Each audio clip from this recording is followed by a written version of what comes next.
días, hermanos de Familia Educadora en la Fe.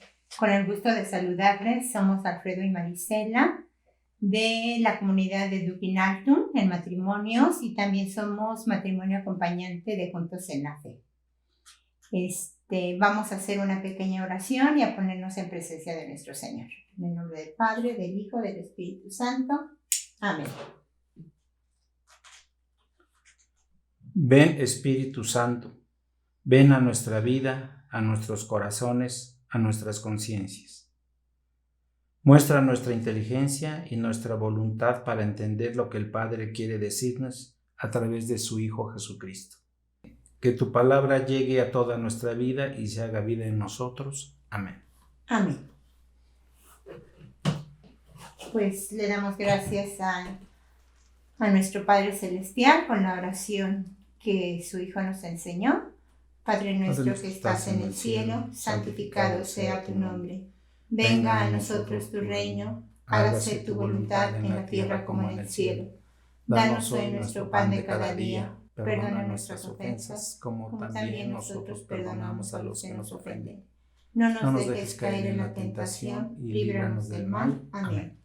Madre Santísima, también acompáñanos en esta charla, en esta plática entre hermanos, para que pues tu santísimo manto nos cobije e interceda por cada uno de nosotros en nuestras necesidades. Dios te salve María, llena eres de gracia, el Señor es contigo. Bendita tú eres entre todas las mujeres y bendito es el fruto de tu vientre, Jesús. Santa María, Madre de Dios, ruega por nosotros pecadores, ahora y en la hora de nuestra muerte. Amén. Padre, Hijo y Espíritu Santo, hagan de fe un movimiento santo. Bueno, pues venimos aquí con ustedes con un tema muy interesante. Realmente vamos a hablar un poquito acerca del dogma, la moral y la liturgia. La finalidad de esta plática es valorar toda esa riqueza espiritual y los medios que tenemos de santificación que poseemos como miembros que somos de la Iglesia. Le voy a dar la palabra a Alfredo para que él empiece con la primera parte de este tema. Buenos días, familia. El primer tema que vamos a platicar hoy es el dogma. ¿Qué es la palabra dogma? ¿Qué significa la palabra dogma? Hay varias descripciones de lo que es la palabra dogma, pero lo que más vamos a estar enfocados nosotros es: dogma es el conjunto de creencias de carácter indiscutible y obligado para los seguidores de cualquier religión. Noten ustedes que en el concepto hay dos adjetivos importantísimos, que es indiscutible y obligado. Es decir, no hay forma de decir que sí lo acepto, que no lo acepto, que porque sí, es indiscutible y además es obligatorio. Entonces, pues no tenemos nada más que aceptar y llevar a cabo en la vida día a día el dogma. Hay varios tipos de dogmas. El primero es el revelado por Dios.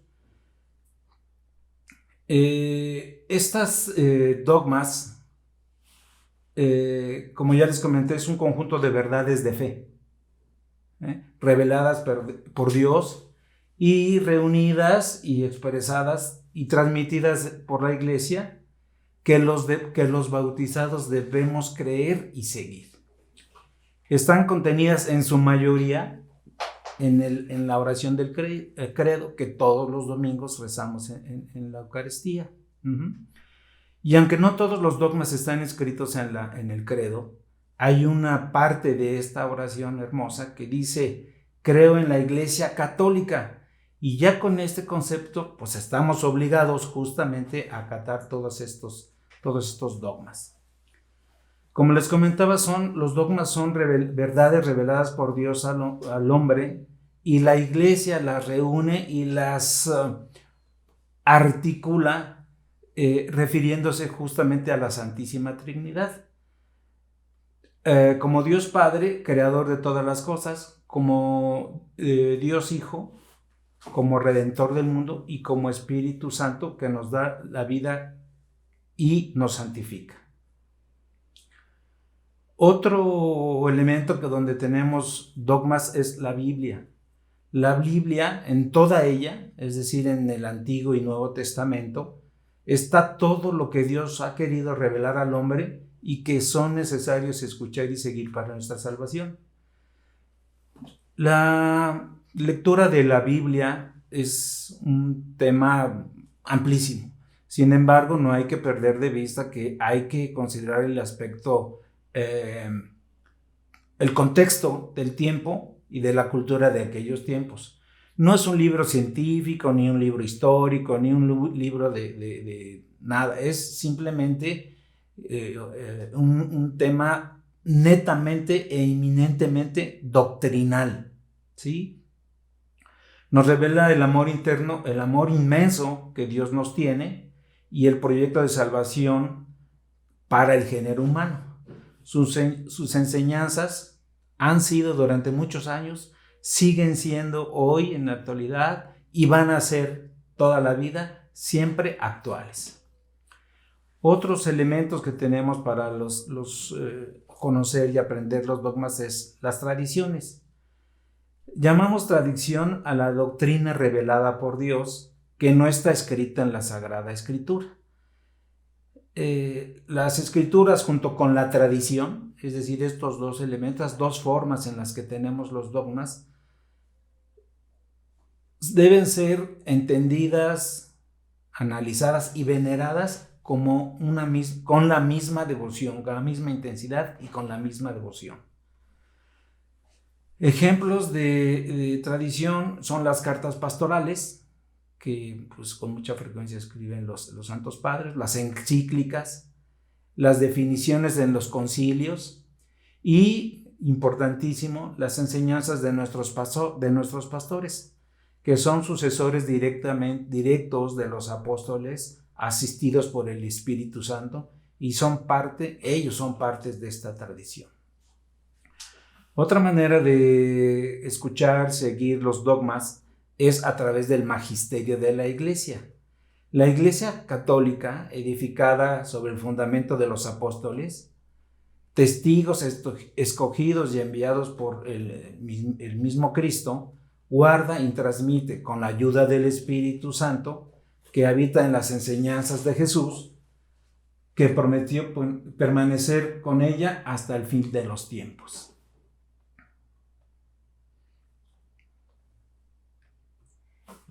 Otra herramienta que tenemos para llegar a nuestra santificación y poder aspirar a esa vida eterna a la que somos llamados es considerar la moral, trabajar en ella.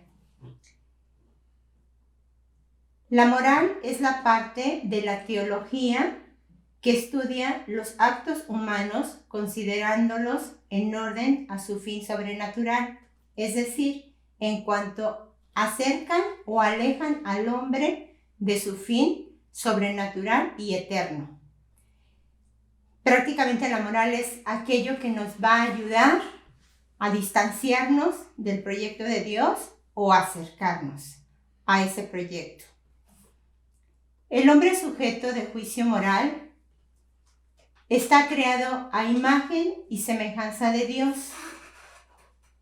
Está dotado de una inteligencia para conocer la verdad y crear el progreso.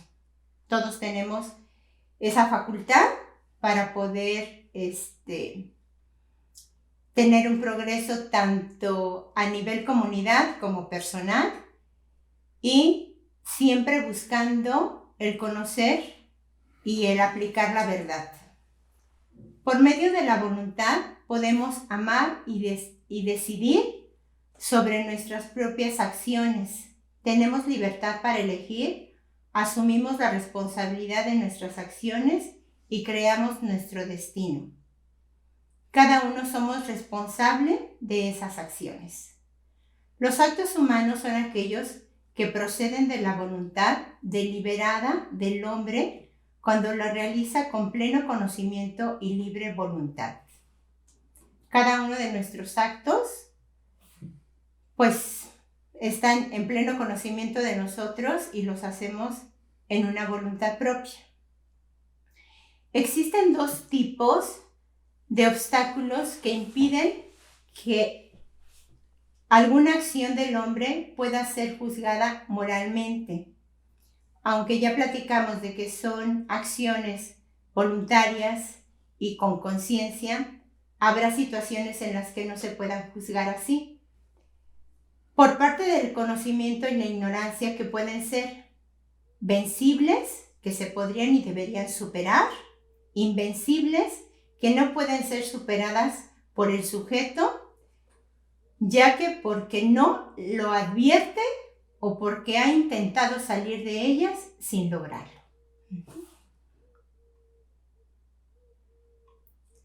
Por otra parte, la libertad puede ser también el miedo, las pasiones, la violencia y los hábitos.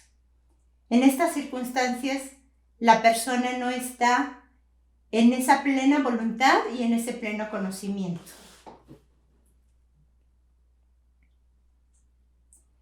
La moral natural y moral cristiana.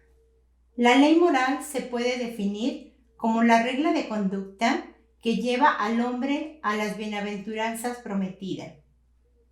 Ley es una norma de conducta proclamada por la autoridad competente para el bien común. La ley natural contiene los preceptos primeros y esenciales que rigen la vida moral. Está presente en el corazón de todos los hombres. Es inmutable, universal en sus preceptos y su autoridad se extiende a todos. Expresa la dignidad de la persona y determina la base de sus derechos y de sus deberes fundamentales. ¿A qué nos invita esta moral natural y moral cristiana? Aquí está hablando un poquito de las bienaventuranzas prometidas. Yo creo que todos aspiramos pues a lograr o alcanzar estas bienaventuranzas, que en un momento vamos a tocarlas un poquito más. Mandamientos de la ley de Dios es otro instrumento que tenemos para poder reforzar esta moral. La ley divina positiva, contenida en la revelación, es el conjunto de normas que deberíamos seguir para hacer de la voluntad de Dios nuestra regla de vida. Esta ley de Dios nos ha sido revelada en 3 diferentes etapas. A los patriarcas desde Adán hasta Moisés. En el Sinaí, Dios entrega a Moisés las tablas de la ley conteniendo los mandamientos, que lejos de ser una carga, son una ayuda para que vivamos felices. Con la venida de Jesucristo en la plenitud de los tiempos, todo entrará en su estado definitivo. No he venido a abolir la ley, sino a darle cumplimiento. Jesús añade una nueva faceta en esta línea, que es la conducta del amor, haciendo un mandamiento nuevo, la marca que distingue a todos los discípulos de nuestro Señor.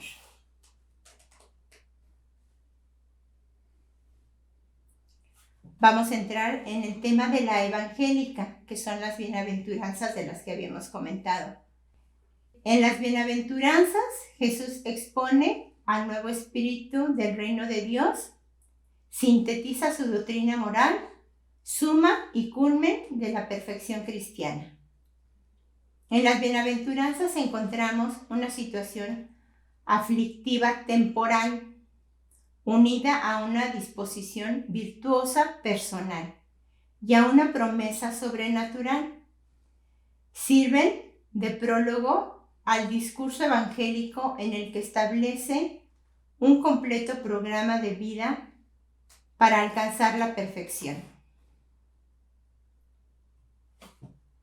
En este programa de vida se tratan 5 temas principales. El espíritu debe animar a los hijos del reino. El espíritu con que deben dar cumplimiento a la ley y cómo orar. El desprendimiento de la riqueza. la relación con el prójimo y la entrada en el reino por una elección decidida que se traduzca en obras. Aquí nos comenta un poquito de una aflicción temporal. No siempre para todos es muy cómodo estarnos enfocando en el bien y en las obras que debemos de hacer para generar un bienestar en nuestra persona y en nuestro prójimo, en el servicio. Pero esta aflicción o esta situación que pudiéramos pasar en algún momento tratando de hacer el bien que nos pudiera sacar del confort en el que pudiéramos estar, nos promete después, pues, prácticamente la bienaventuranza de ser elegidos en el reino, ¿no? De llegar y de tener y de dar cumplimiento a eso que nuestro Señor nos está pidiendo. La promesa de las bienaventuranzas es mortificarnos un poquito nosotros en lo personal, pero al final del día tener la satisfacción de haber hecho el bien y que este bien se convierta en obras. El mandamiento de la Iglesia. A través de su historia, la Iglesia, con la autoridad que Cristo le confirió, nos da las normas concretas para integrarnos activamente como sus miembros. La obligatoriedad de estas normas tienen por fin garantizar a los fieles un mínimo en el espíritu de oración y esfuerzo moral, en el crecimiento del amor de Dios y del prójimo. Los mandamientos de la Iglesia nos ayudan a no alejarnos de la vida sacramental, de ese alimento que podemos ir tomando en las diferentes etapas de nuestra vida para fortalecer esa comunión con Dios, con nuestros hermanos, con nuestro prójimo y mantenernos en una gracia, para incluso poder hacer todo aquello a lo que nos invitan con una mayor facilidad. Y a participar en el sostenimiento de nuestros pastores. El formar parte de la Iglesia es también considerar que nuestros pastores son parte de nuestra familia, parte de nuestra comunidad. Y bueno, algunas de las cosas que se hacen es también procurar a nuestros pastores para que ellos sigan manteniéndose alegres, pues como guías con ese espíritu contento y que sepan que cuentan con una familia. A lo mejor no hemos pensado que la vida de los sacerdotes pudiera ser a veces un poquito aislada y todos nosotros estamos obligados a asistirlos, no tanto en la parte de un sostén de alimentos y demás, sino también en el sostén de la alegría, de la confianza, de la amistad. Yo creo que a todo lo que nos invita el mandamiento de la Iglesia es a permanecer en gracia a través del alimento de los sacramentos, pero también a mantener una relación sana, amistosa, amorosa con nuestros sacerdotes, pues con toda nuestra comunidad.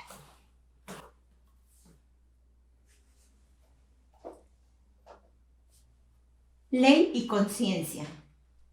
Los conceptos de ley y conciencia no se pueden separar. La ley es objetiva y la conciencia depende del sujeto que aplica la ley. La conciencia es una realidad de experiencia.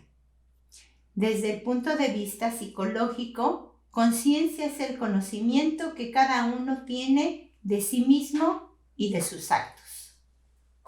Desde el punto de vista moral, es la misma inteligencia haciendo un juicio práctico sobre la bondad o la malicia de sus actos. Alcanzar a visualizar la diferencia entre lo que estoy haciendo y está bien hecho o entre lo que estoy haciendo y puede generar un daño, ya sea a mi persona o a alguna otra persona. El hombre tiene derecho de actuar en conciencia y en libertad a fin de tomar personalmente las decisiones morales y es la conciencia la que hace posible asumir la responsabilidad de nuestros actos. Al actuar nosotros en libertad y en pleno conocimiento de lo que estamos haciendo, somos responsables de asumir las consecuencias de nuestros actos. En algunos momentos de nuestra vida tendremos que actuar de acuerdo a nuestra conciencia debidamente formada. Mientras más clara sea nuestra conciencia, más autonomía tendremos para enfrentar presiones exteriores. La educación de la conciencia es uno de los deberes más importantes de los padres, pues de ella depende la rectitud de nuestras acciones. El poderle dar a nuestros hijos, a nuestros sobrinos, a nuestros nietos, a nuestro entorno, que sea más joven de nosotros, un poquito de ayuda en el conocimiento de lo que está bien y de lo que no está bien, ayuda a que el individuo vaya formando su conciencia, la vaya fortaleciendo. Y eso es responsabilidad principalmente de los padres, pero también puede ser del entorno de aquella persona. Nunca debemos actuar con conciencia dudosa. En ese caso, mejor abstente de hacer alguna situación. Existen 3 reglas que son aplicables a todos los casos.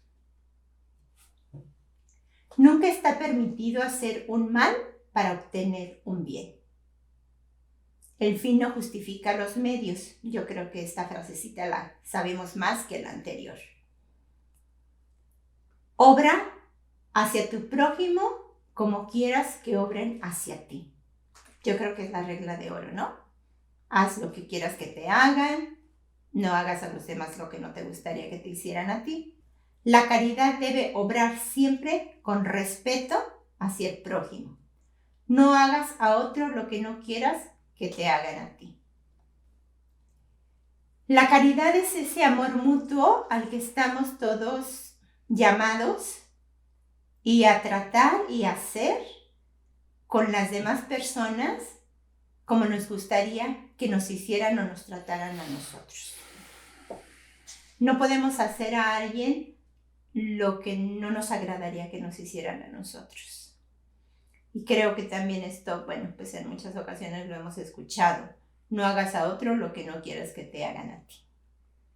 Pues esta es parte de la moral, es, creo yo, que otra herramienta para alcanzar las bienaventuranzas, para alcanzar todo aquello a lo que estamos llamados desde nuestro nacimiento, ¿no? A regresar a la casa del Padre, a una buena convivencia aquí, a disfrutar y a ser felices aquí, en este mundo, mientras Dios así lo disponga. Gracias.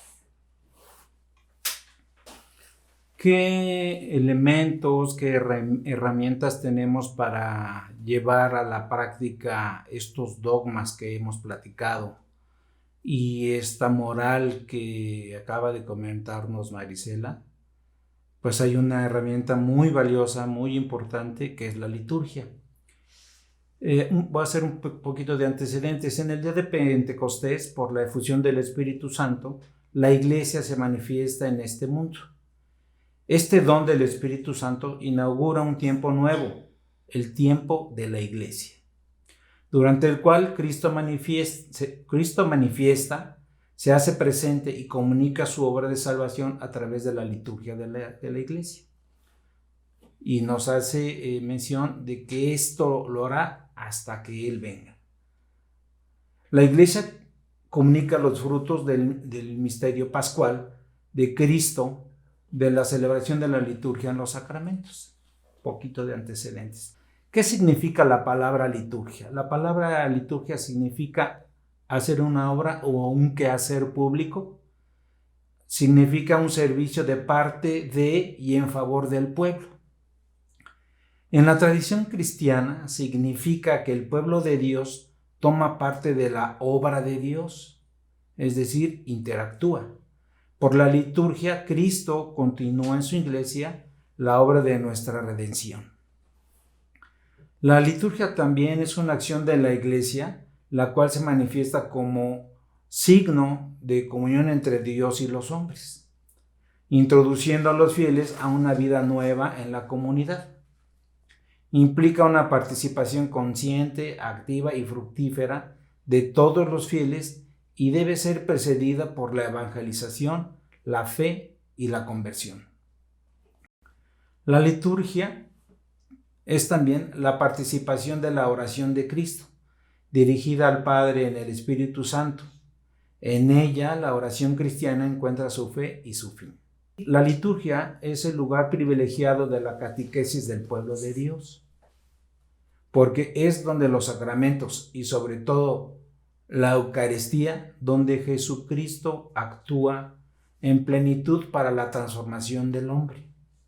La catequesis litúrgica pretende introducir en el misterio de Cristo, partiendo de lo visible a lo invisible y del signo al significado.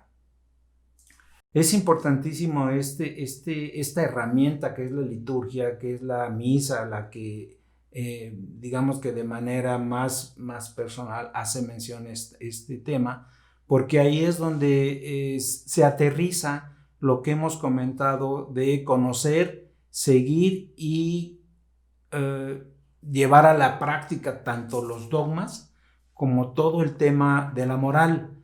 Ahí escuchamos la palabra, ahí escuchamos las homilías de nuestros sacerdotes, tenemos el refuerzo de la palabra de Dios, que es la Biblia. En fin, yo creo que la liturgia, bueno, no lo creo, estoy seguro, la liturgia es justamente la herramienta más valiosa para justamente buscar la santificación. A lo largo de todo el año hay muchos eventos en el año litúrgico. Las principales celebraciones en el año litúrgico son 3. La Navidad, que es el nacimiento del Señor Jesucristo, y durante 4 semanas antes de la llegada de Jesucristo hacemos un tiempo de Adviento. Después viene el tema de la Pascua. Durante este tiempo, 40 días antes de la celebración de su muerte y resurrección, hacemos un tiempo de Cuaresma. Estos tiempos deben ser de mucha más intensidad en temas de oración y de ayuno. Y otra celebración importante es el Pentecostés, que es justamente donde nuestro Señor nos envía su Espíritu Santo a través de los apóstoles. ¿Qué importancia tiene la celebración de la Pascua? Es justamente la celebración donde Jesucristo vence a la muerte, es decir, se celebra la resurrección al tercer día de haber sido crucificado. Y esto es, digámosle que interpretándolo ya más terrenalmente para nosotros, es la liberación definitiva del pecado pues, que como humanos cometemos. Estas 3 herramientas que tenemos, que es el dogma, la moral y la liturgia, prácticamente son situaciones en las que a veces no hacemos, pues a lo mejor mucha conciencia y no valoramos o no estudiamos o no reflexionamos. La invitación de este tema es prácticamente a poder de alguna manera más mesurada, tal vez con un poquito más de discernimiento, obviamente con la asistencia del Espíritu Santo, poder visualizar en qué de estos puntos estamos un poquito flacos, donde estamos aún sin crecer, donde necesitamos más alimento.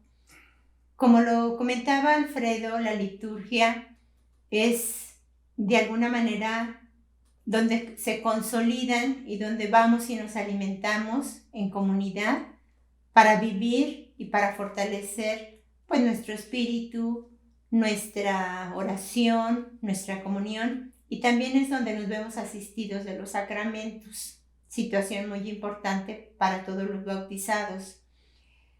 Muchas veces por situaciones determinadas de nuestra vida nos alejamos un poquito de la iglesia, de asistir, de participar en la liturgia, porque nos da flojera, porque tenemos una serie de actividades que les damos prioridad, pero como bautizados estamos llamados a formar parte de este pueblo de Dios. Y este pueblo de Dios se reúne y celebra, asistidos por el Espíritu Santo, guiados por un párroco, por un sacerdote, por un ministro. Muchos de nosotros somos afortunados de vivir en una comunidad donde hay iglesias, parroquias, pues en muchos lugares cercanos a donde vivimos o a donde trabajamos. Pero también nuestra actividad de vida, yo creo que a lo mejor es muy agitada, con muchas actividades, con muchos compromisos. Hay que hacer una reflexión, pues un poquito más en conciencia de cómo estamos participando en nuestra liturgia, si nos hemos alejado de ella, y pues hacerlo nuevamente, porque ahí está el alimento, ahí está aquello que necesitamos pues para regresar a la casa del Padre y cumplir aquí, mientras estemos aquí, con felicidad, con alegría, pues todas nuestras tareas, y hacer el bien a través de obras, y que realmente sea algo que sea mucho más sencillo. Y si lo queremos hacer solitos, bueno, pues nos va a costar más trabajo. Gracias. Gracias. Caminando en familia, vamos hacia el encuentro, compartiendo la paz y el amor junto a él, caminando la